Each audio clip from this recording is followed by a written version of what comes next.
I'm Jeff Hunt. He's Bill Thorpe. We're talking pot, guns, and Muslims.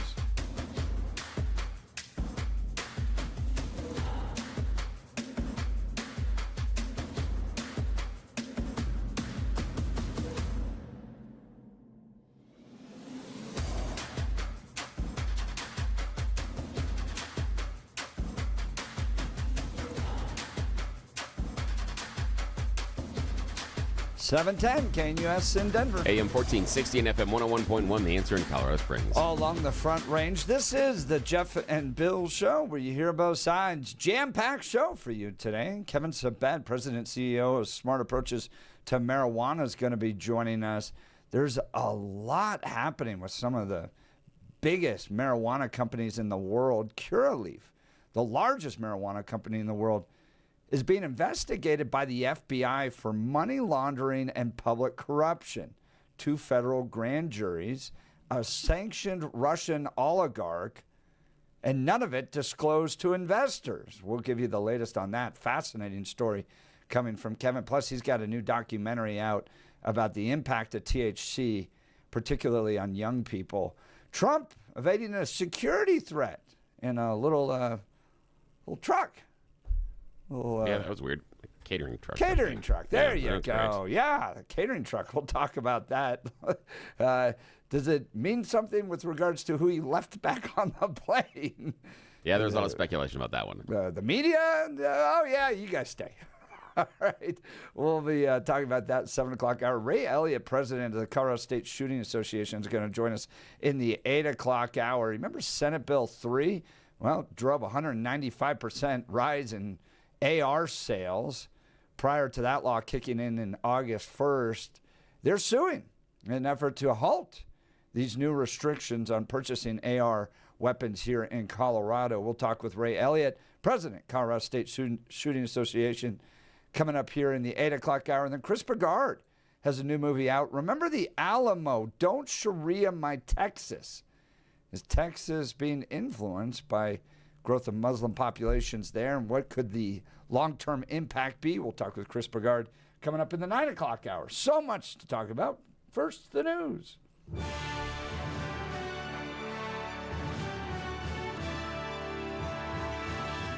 Blake Olson, news and comment. Hey, good Thursday morning. 63 with clouds. Really nice out there this morning after a meteor shower.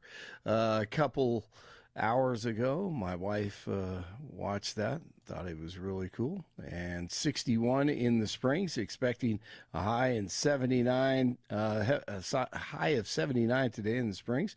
News sponsored by Pastor Camp Heating and Air Conditioning for a new home heating and cooling system. Contact your Lennox dealer, Pastor Camp Heating and Air Conditioning at pastorcamp.com. Conditions apply. See dealer for details. Our top story, a record-breaking deployment at sea, is reportedly creating a mental health crisis aboard a U.S. aircraft carrier. About 5,000 sailors and Marines have been on board the USS Abraham Lincoln since November, partly because of the war with Iran. And family members say there have been multiple attempts by some sailors to jump overboard. Senator Chris Blumenthal of Connecticut sent a letter to the Secretary of War, Pete Hegseth, on Wednesday requesting further details about the deployment and the concerns. Iran says that the Strait of Hormuz stays closed until the U.S. accepts all of its conditions. Iranian authorities made the claim on Wednesday after President Trump said the U.S. had, quote, total control of the oil shipping lane. Both sides are calling for reparations from the other side. Time to put U.S. troops first and leave. Declare victory and just leave. Golden City Council is firing the city manager following a racist incident at the Golden Fire Department. Holly Oliveras, a member of Golden's Race Equity, Diversity, and Inclusion Task Force, says council members are acknowledging that the city's response didn't meet expectations for action and accountability. What should have happened is what we're seeing happen now, which is people in leadership positions in Golden coming forward, admitting that there is a problem, and it's not just one person. This runs deeply within the culture and the history of this town. The controversy began. Yeah, it's the entire town. There was I guess there was a Snoop Dogg doll. That was what it was. I didn't know it was a Snoop Dogg doll, and it was hanging in the fire station. Maybe they just didn't like Snoop Dogg. I don't know. But anyway, all right, so they fired the city manager. Lawyers for the man accused of killing Charlie Kirk wanted the death penalty off the table in a newly filed motion. They asked the judge to strike the aggravating factor that makes Tyler Robinson eligible for capital punishment in Utah. The defense argues that the state has failed to provide probable cause that Robinson knowingly created a great risk of death to another other than Kirk. Caroline Leavitt is stepping down as White House press secretary at the end of the month. Trump made the announcement on Truth Social. He said that Leavitt is one of the most trusted aides and is stepping down so she could spend more time with her family, including her hubby, who is 60. They have a new baby, 2 kids. She's 32 years younger than him. She'll be fine. I don't know about him, though, because I can't even imagine having a baby and little kids at the age of 60. I'm 59, and I'm like, whoa. All right, that should be fun.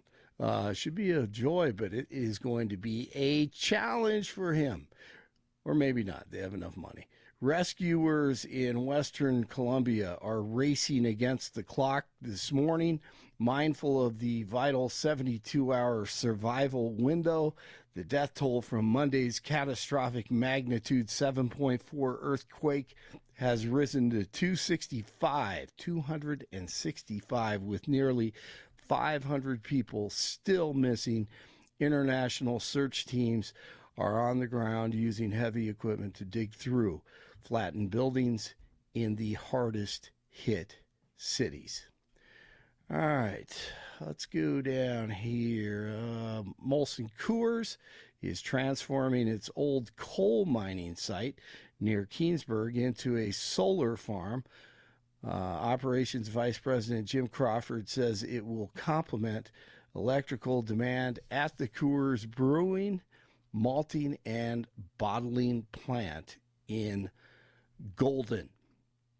All right, Broncos fly to Atlanta today for their preseason game, their first one of the training camp tomorrow against the Falcons. Bo Nix will not see the field. They'll play it safe with his ankle. 6 preseason games tonight, and they announced that 2 of the home games they will wear the greatest throwback uniform ever, the sky blue helmets and the orange jerseys, only twice at home. Billy, that's no fun. Yeah, it's no fun at all. Need to do that about 4 times or 5. Oh, absolutely. Yep. Rockies beat the Diamondbacks on Wednesday, 6-4. It is 61 in the spring, 63 in Denver, and that is the latest.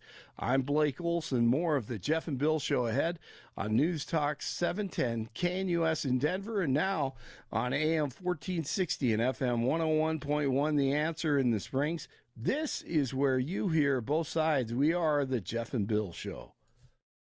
Mostly dry and partly to mostly cloudy to kick off this Thursday. Pleasant conditions, readings near 70. Highs today in the next few days, very nice. A good 10 degrees or thereabout cooler than of late, with readings in the low to mid 80s. Readings actually a little below seasonal normals for this time of the year. We'll see some widespread shower and thunderstorm activity this afternoon into tonight. And again, scattered heavy showers and storms Friday and the weekend. Threat of severe weather very small. Threat of some heavy rain, though, will be quite good. Nighttime lows upper 50s to near 60. I'm meteorologist Mark Hewer.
710 KNUS in Denver. AM 1460 and FM 101.1, The Answer in Colorado Springs. All along the Front Range, this is the Jeff and Bill Show, where you hear both sides. He's one of the guys that is out there fighting one of the most critical battles we can, which is protecting future for our kids, particularly against this drug culture that's just wreaking so much havoc. And I've known Kevin Sabet for years.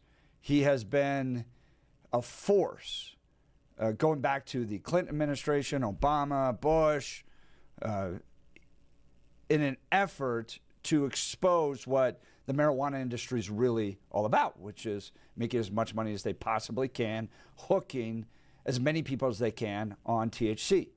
That's the goal. He's got a new documentary out as well, THC Inc., that he's going to be showcasing at the Landmark Theater in Greenwood Village September 10th.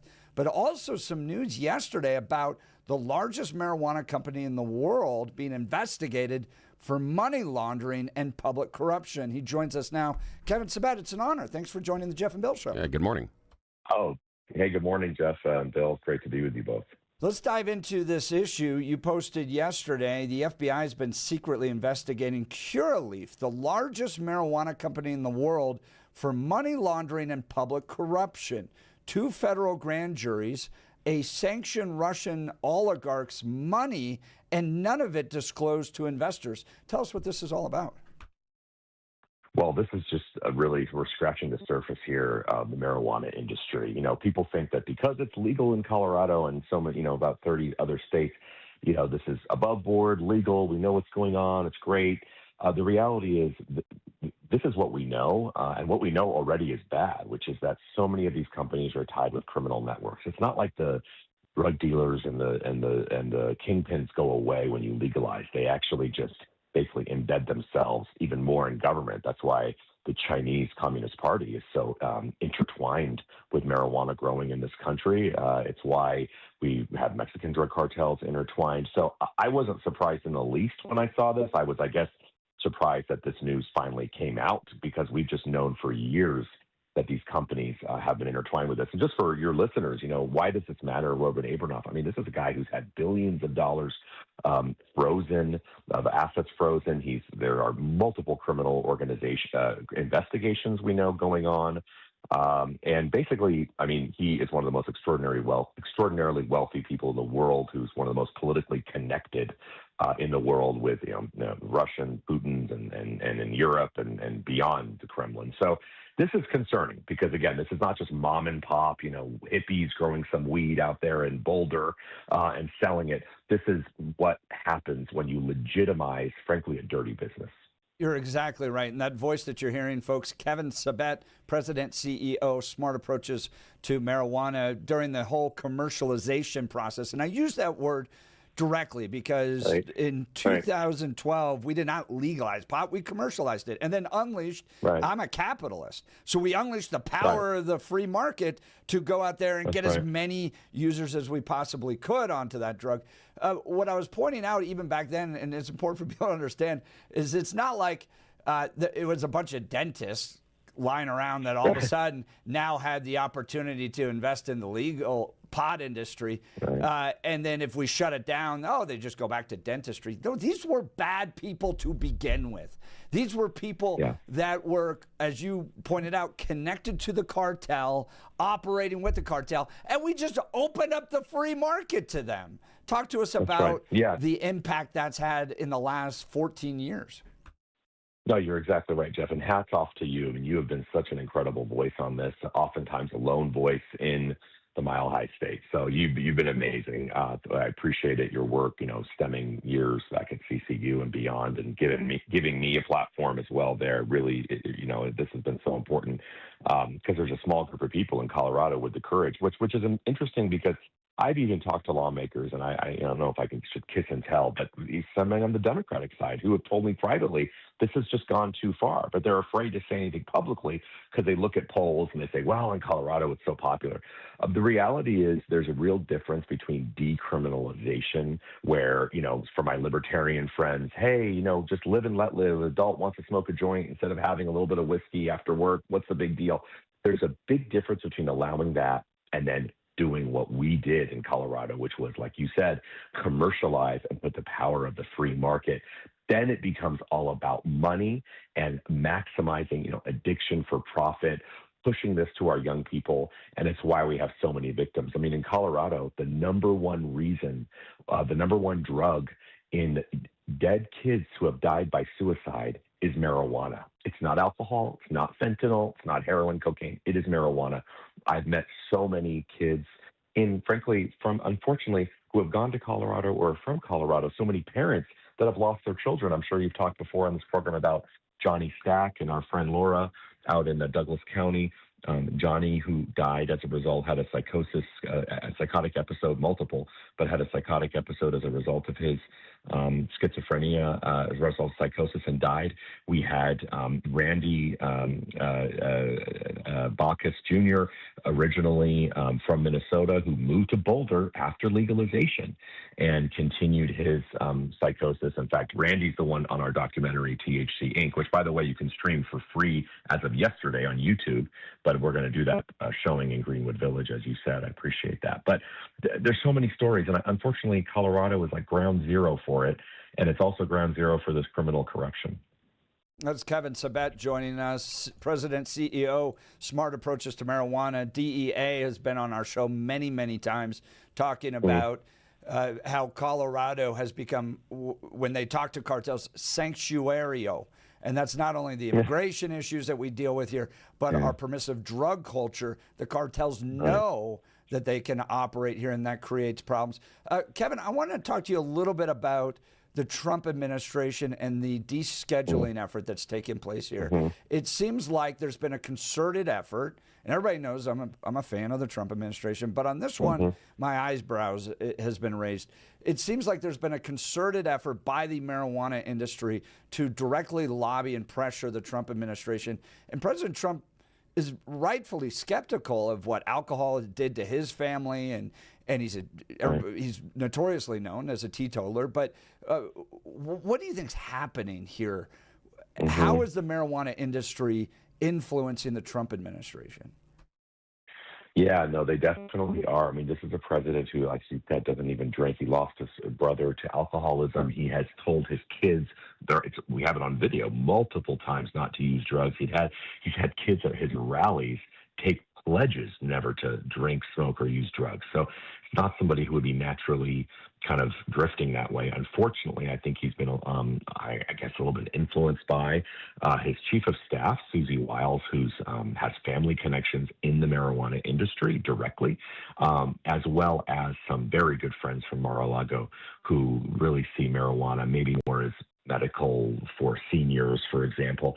And so they have continued a Biden administration essentially rule process, I guess you could say, to reschedule marijuana from 1, which is what it is now, the most restrictive schedule, to 3. And my issue with Schedule 3, it wouldn't legalize it, so that's good. However, my issue with it is that it would give tax breaks to the marijuana industry. And I don't think we should be giving tax breaks to people who are still violating federal law, international law, and, are connected to people like Robert Roth that we've heard about. So that's our issue with giving the, Schedule 3. I'm all for the research. They're often saying, well, we're doing it for research. I'm all for the research, but you don't need to reschedule it in order to research. We actually have tens of thousands of studies today showing marijuana's harmfulness, whether it's a the psychosis connection, whether it's schizophrenia, whether it's 8 points loss of IQ, which is a tremendous amount, whether it's other cognitive issues, cardiovascular, by the way, stroke and heart attack, new research increasing your risk 40%, which is, if anything was on the shelf, increasing a risk of 40% of heart attack and stroke, it would be taken off the shelf immediately. For some reason, with marijuana, it gets a free pass. So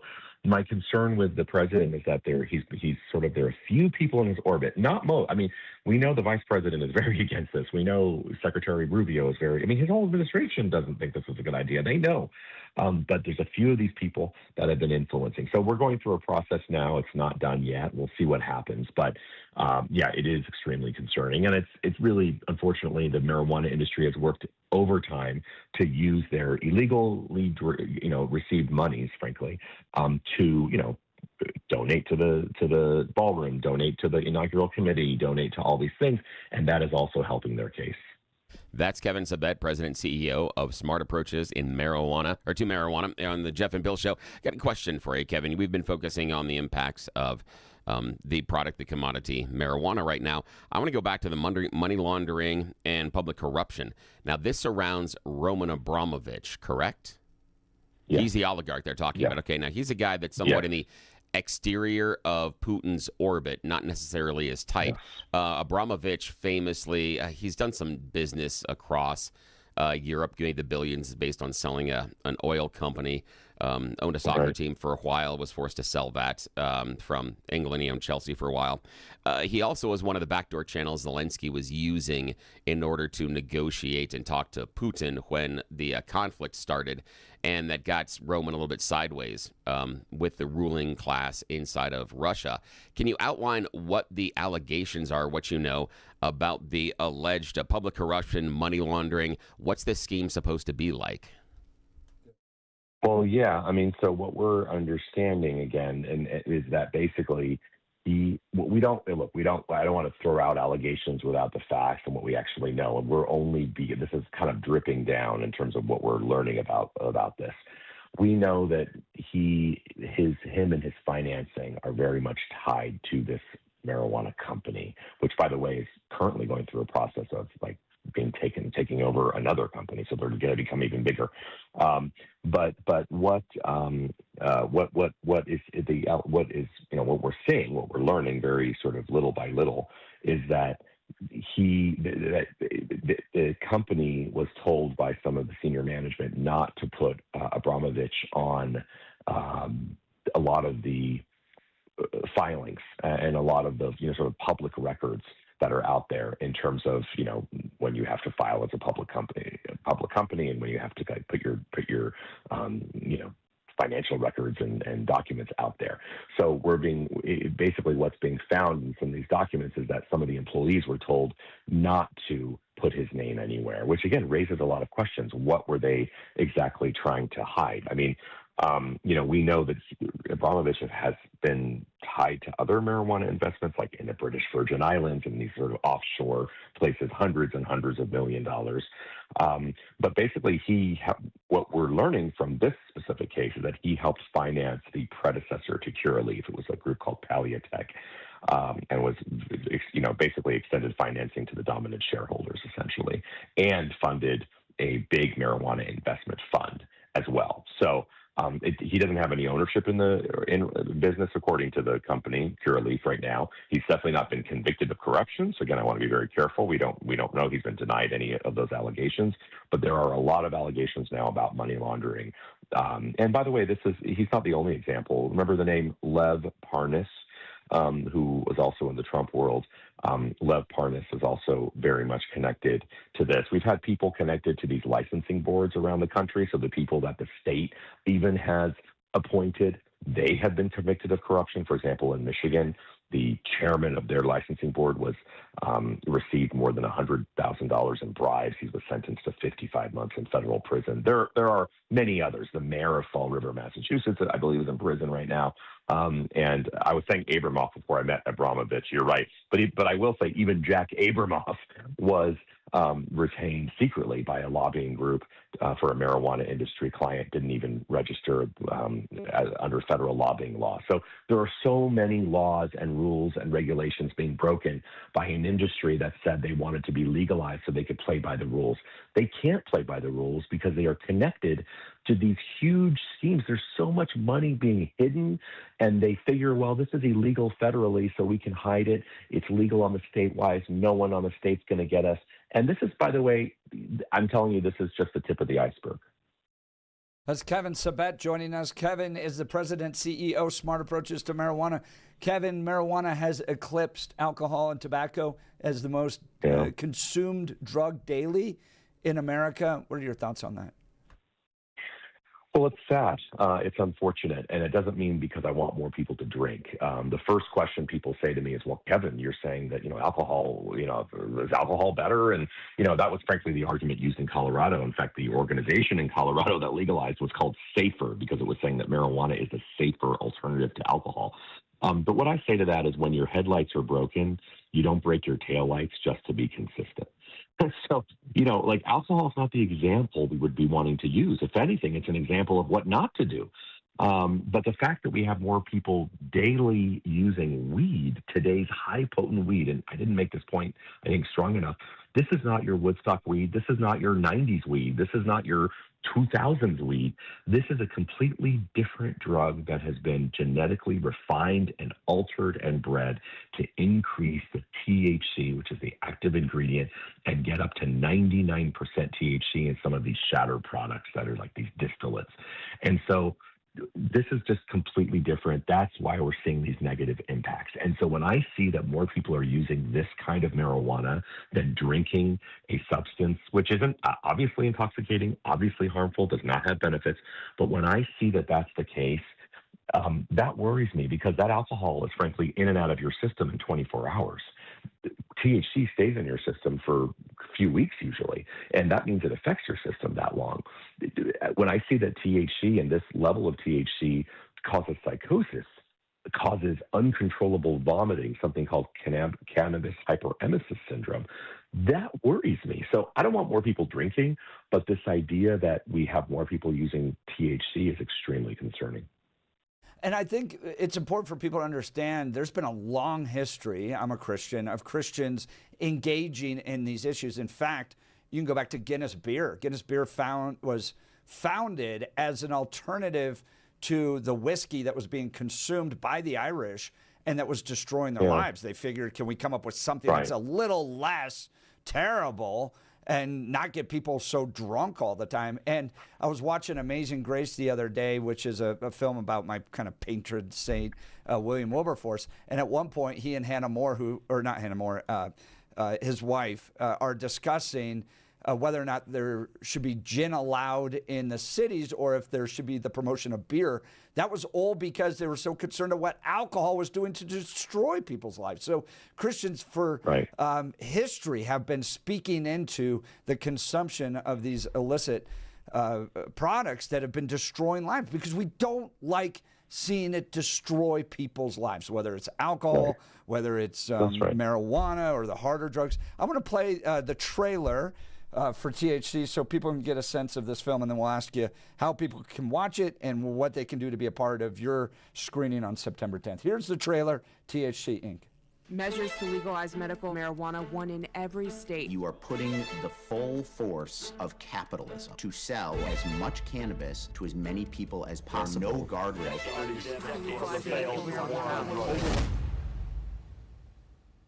They can create 80%, 90%, approaching 100% THC. It has about as much resemblance to a marijuana plant as like strawberry Kool-Aid has to strawberries. Marijuana addiction rates for young people was double that of alcohol and significantly higher than tobacco or prescription drugs. I tried every trick in the book just to get a better high. I was smoking every day from the moment I woke up to the moment I went to bed. My absolute dream was to be on Broadway, and I remember thinking, like, what's even the point? For rehabs, wilderness therapy, my relationship with my parents, a lot of that diminished. How many examples do we need? When Randy started using marijuana, he was convinced that it was helpful to him, but I just noticed he wasn't as happy as he once was. Thought it was just a phase, but after dealing with this for a couple of years and had him analyzed, and he had a cannabis use disorder. Even though my love for theater and acting was strong, it was like my love for like getting high and cannabis was even stronger. Either I figure it out or, drugs are gonna take my whole life over. If our son would have known what we know now, I do believe that he would have had a different outcome. We were here with opioids, we had data, and lawmakers at the time took no action. It will get worse before it gets better. It's the commercialization of the industrialization of THC products designed to get you as high as possible so that the profit can be as high as possible. I just keep smoking and smoking, and then that wasn't enough. That's the trailer for THC Inc. and the man behind it, President CEO Smart Approaches to Marijuana, Kevin Sabet. Kevin, how can people watch that documentary, and what is the event you're putting on September 10th? How can people be a part of that? Great. So they can go to YouTube right now and just put THC Inc. and they can watch the documentary, which is great. It's brand new as of yesterday, which is awesome. But then we're also going to have a free showing. We'll have snacks. We're going to have a discussion. We're putting together the panel right now, and that we're very excited about that. That's going to go on September 10th at the Landmark Theater, 6:30 p.m. So people can just go to the Landmark Theater in Greenwood Village on Thursday, September 10th, and they can get tickets there. They can pre-register by emailing us at info@learnaboutsam.org. info@learnaboutsam.org. They can go there. It'd be great.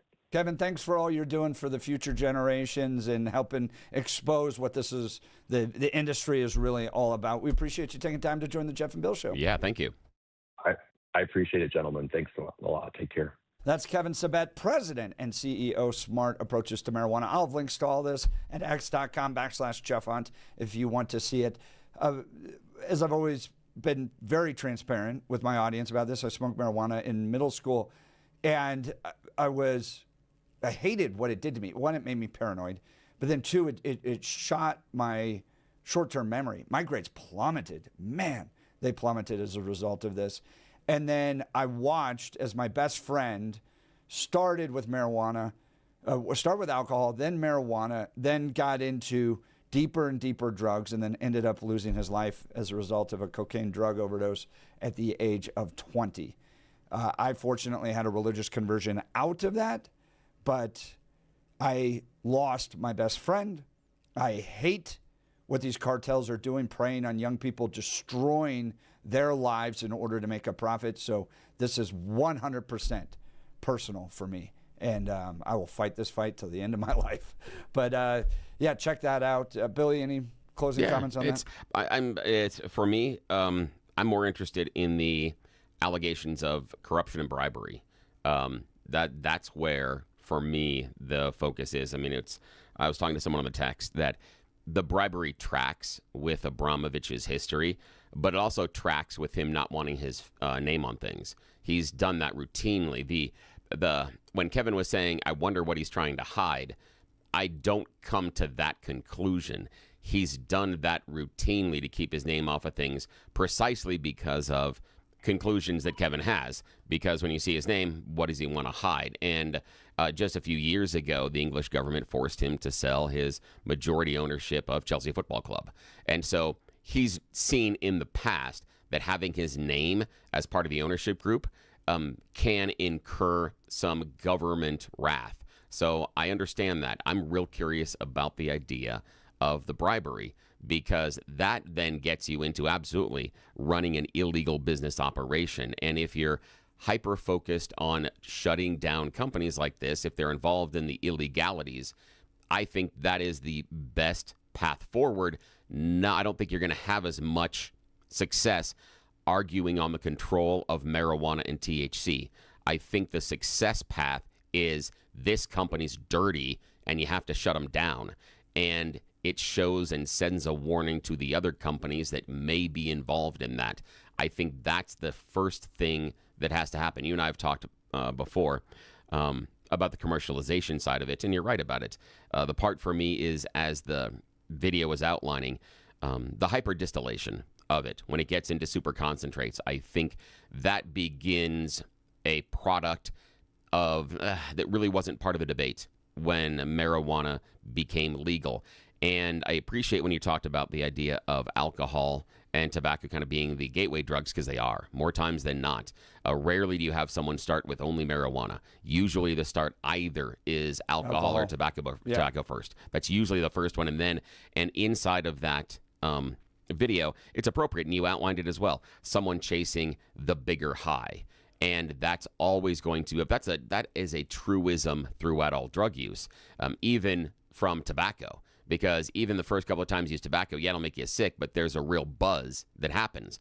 it's never going to be the same high. Same thing when you get drunk. First time you get drunk, it's more significant than it is the subsequent times that you imbibe the alcohol. So chasing that high, chasing that dragon, that becomes the real problem.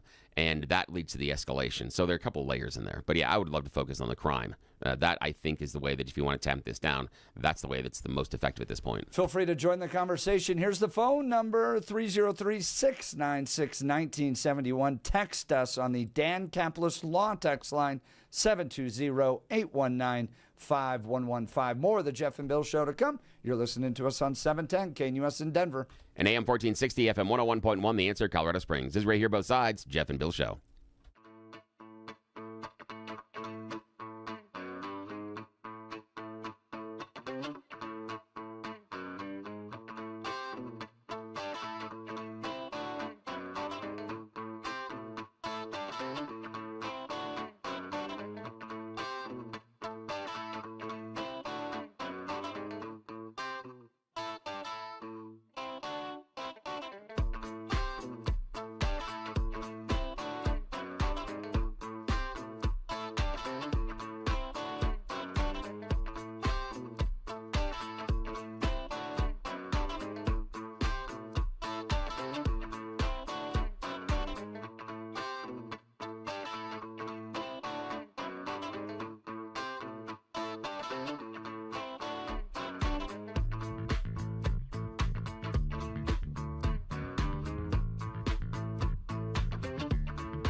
.710 KNUS in Denver. AM 1460, FM 101.1, The Answer, Colorado Springs. All along the Front Range, this is the Jeff and Bill Show, where you hear both sides talking an investigation by the FBI who's been secretly investigating Curaleaf, the largest marijuana company in the world, for money laundering and public corruption. 2 federal grand juries, a sanctioned Russian oligarch's money, and none of it disclosed to investors.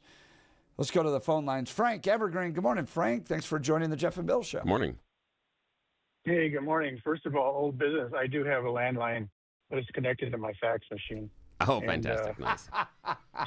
Solicitors get the fax buzz. Anyway, marijuana, yeah. As a kid in college, I did marijuana mainly because there was a crowd I hung around. As soon as I stopped hanging around that crowd, I went away from it. I just don't like being high either by anything. And I even stopped drinking alcohol 20 years ago. Anyway, yeah, so I think it's interesting because, you know, the grumpy old guy on Saturday morning was, I remember him distinctly saying he didn't care about marijuana. It's not a big deal. And when he said it, I believed in my heart of hearts he was wrong. And now it's kind of come full circle finally. And the thing is, Dennis Prager famously says, you make something illegal, you get less of it. You make it legal, you get more of it. And that's exactly what's happened with marijuana. And the other thing is, now that they've kind of tagged Trump to it a little bit, maybe the communist Democrats will get a clue. It'll work in that direction. Well, all of a sudden, Phil Weiser will start suing over it. Whatever it takes, you know. I mean, I'm not naive enough to think you can all of a sudden make it illegal without going away, put everybody in jail. That ain't gonna happen. We tried that with prohibition and with alcohol, and it's just I don't know. I think it should not be legal, but it's unlikely it's going to change in my lifetime. It's just, what can I say? But I like that people are finally fighting the other side, Jeff, like you are. I appreciate it. Thank you, Frank. And I think that it's going to require a cultural change towards it, right? Like you're watching young people consume alcohol less and less and less, and that's great. But this has been an issue for people of faith, people of concern towards our culture going back a long time. There's text messages coming in about, how we're fear-mongering or that we're reefer madness or all this stuff. But Christians were the ones raising the concern about alcohol consumption and actively working to limit the impact. And in fact, beer is an example of that exact practice of trying to get people, okay, well, if you need to take the edge off a little bit, let's move away from whiskey and gin and tequila and the stronger stuff and give you something that's a little bit more tempered down. And if you're just not aware of that, you're just not aware of it. I mean, that's why Guinness beer exists, for instance. So there's been this effort to kind of temper it down. But Frank, do you think that Colorado regrets legalizing pot? Oh, well, this Colorado one does. I mean, I was never for it. I think that one of the fundamental problems is people are individuals. They make their own choices. And as a conservative, I can't really take that away from them. People, in my mind, people should be able to kill themselves any way they want to. That's said tongue in cheek, of course. But I don't know. We've fallen so far, Jeff, that we have a long climb out. And I believe in my heart of hearts it's going to happen. It has started, but I'm not going to be here to see the end of it. Yeah, I hope that's the case. And Frank, with regards to kind of the libertarian or even the conservative mentality of allow people to make their own choices regarding their individual lives, stuff, I understand that. This was also my concern with sports gambling when I was testifying against it down at the state capitol. That's fine, but that's not the whole picture, guys. I, as somebody who doesn't engage in these practices, end up having to pick up the tab for the social services that are provided to people that do it. So when you bankrupt yourself because of sports gambling, and now all of a sudden the state has to step in to provide Medicaid for you, well, guess who's paying for that? People like me who don't engage in that practice. Here's the solution. Just tag Trump to it and it'll go away. I mean, Phil Weiser you need to get the communist Democrats on board, and as soon as you tag Trump to it, it's going away, man. Frank Evergreen, I appreciate it. Maybe that's how we finally get Phil Weiser to do anything. relatively good for this state. All right. Feel free to join the conversation. 303-696-1971. Text us on the Dan Caplis Law text line, 720-819-5115. Speaking of Dan Caplis, great guy, hates the pot industry just like me. We are definitely friends and aligned on that one. If you want your case to be taken seriously, you should choose a law firm that is taken seriously. Dan Caplis Law is taken seriously. Dan Caplis Law is a real trial firm, and they prove the truth when the insurance carrier does not pay all that it should in an out-of-court settlement. Dan Caplis is the only lawyer in Colorado history to win 11 straight seven-figure jury verdicts, including a record $205 million jury verdict in a wrongful death case and the largest truck crash jury verdict in Colorado history. Dan Caplis Law is a serious firm for serious cases. They accept righteous injury and death cases on a percentage fee basis. There's no upfront fees, no charge for an initial consultation. Dan Caplis Law has offices in Denver, Greeley, Loveland, and Fort Collins. If you want your case to be taken seriously, call Dan at 303-770-5551 or hit dancaplisLaw.com. That's Dan, C-A-P-L-I-S Law.com. More of the Jeff and Bill Show to come. You're listening to us on 710 KNUS in Denver. AM 1460 and FM 101.1, The Answer, Colorado Springs. This is where you hear both sides, the Jeff and Bill Show. Think your grill has seen better days? Bent, busted, crusted, or just plain butt ugly? Don't hide it. Show it off. Just snap a photo, upload, and tell us your backyard disaster story. Enter the Grill Gone Bad giveaway, and you could win a gorgeous new Titus grill. Upgrade your backyard and become the envy of the neighborhood. Sponsored by Mountain High Appliance and Titus Grills. Enter today at 710knus.com or AM 1460 and FM 101.1 theanswer.com before your grill bites the dust.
710 KNUS in Denver. AM 1460, FM 101.1, The Answer, Colorado Springs. All along the Front Range, this is the Jeff and Bill Show, where you hear both sides. All right, Billy, give them the You Choose the News. Yes, it's time to play America's favorite fake radio news game show. It is You Choose the News. I spent just moments this morning scouring the interwebs for these stories in my hand so we can play this game show with you because nobody in charge is awake at this hour. As always, Blake Olson joins us from the news department. Jeff is in the studio. Here are today's headlines, gentlemen. Headline number 1, celebrity influencer. Headline number 2, Rockies lost it. Headline number 3, promises. And headline number 4, no peeking. Mr. Hunt, your choice. No peeking. Yes, no peeking. We were just talking about Russian oligarchs. Now we're going to talk about their president, Vladimir Putin. Recently, his motorcade was going through Novosibirsk, and the residents were said, don't celebrate the president. In fact, stay inside. Stay away from the windows, go inside, get off the streets, don't even get on e-scooters. No, you can't even look at his motorcade.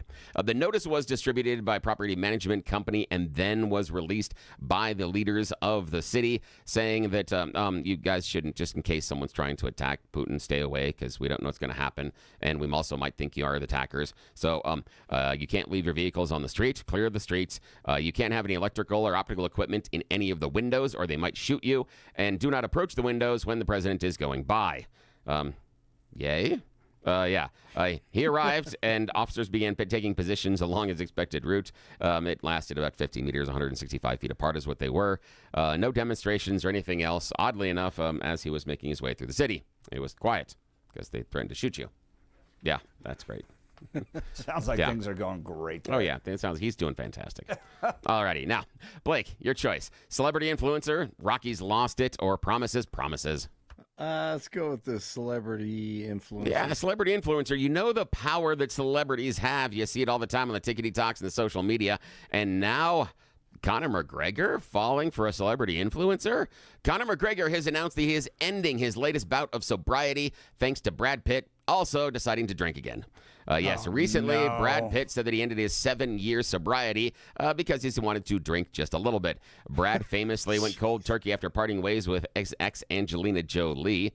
He'd struggled earlier with alcohol addiction, but he hit his kids on a plane, didn't he? So, but he's back drinking a little bit. And Conor says, I find that inspiring. Okay, might have added that myself. But he said he's decided to have a few pints of the world's creamiest stout, Ford Stout, which is oddly enough the one that he owns. Yes, exactly. And then he did a whole marketing thing about how it's truly sociable and a friendly, delicious beverage and enjoy safely. He's spoken about his previous relationship with alcohol. He said during his time away from the competition, he was the founder of Proper No. 12 Irish Whiskey, and he said that he drank a ton when he was a UFC fighter, and then started drinking more when he wasn't a UFC fighter, and that became a problem. But he's going to try it again. You know what could happen. Yeah, it shouldn't be a problem. Why not? No, not at all. Not at all. Yeah, Jeff, last one. Rockies lost it or promises? Rockies lost? Yeah, Rockies lost it. Here we find ourselves in the beautiful state of California, and it looks like Bullwinkle's sidekick has lost it. Residents of the town of San Rafael have reported a series of attacks from a vicious brown squirrel that sent at least 2 people to the emergency room. A squirrel? Yep, here's one of them talking about what happened. Just clomped onto my leg, and it was just hanging on. His tail was flying up here, and I was like, get off me, and I kind of didn't want to touch it. The squirrel went to the floor, and from the floor tried to jump to my face.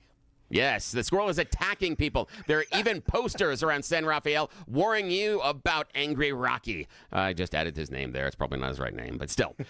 Now, what the wildlife people are saying is, how about you stop feeding the squirrels? That's normally how this happens, people, is that it becomes accustomed to people when you feed them by hand. And then when the other people walk by and they don't have food, the little squirrel gets a little angry and wants to know why you don't love him as much as the previous people, and maybe that's a little biting.